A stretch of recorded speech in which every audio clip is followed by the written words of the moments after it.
পাবদা মাছ তো অনেকভাবেই খেয়েছেন, কিন্তু বিশ্বাস করুন এভাবে যদি একবার রান্না করে খান একদম প্রেমে পড়ে যাবেন। হাই এভরিওয়ান, ফোড়নে সবাইকে স্বাগতম। আজকে রান্না করছি পাবদা মাছ।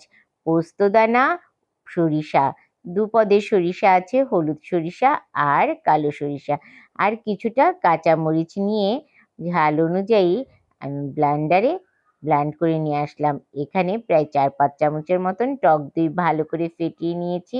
সেই মশলার সাথে দিয়ে দিয়েছি হলুদ, লবণ, সামান্য পরিমাণে চিনি আর একটু বেশি করে সরিষার তেল দিয়ে মাছগুলো ভালো করে মশলার সাথে মেখে নিয়ে এখানে দিয়ে দিচ্ছি একটু সামান্য পরিমাণে জল। যতটুকু ঝোলের প্রয়োজন ঠিক ততটুকু টেক্সচারে জল দিলেই হবে।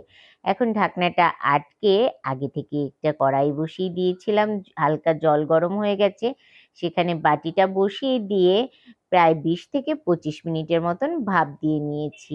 গরম ভাতের সাথে খাওয়ার জন্য দুর্দান্ত স্বাদের এই পাবদা ভাপাটা কিন্তু একদম রেডি হয়ে গেছে।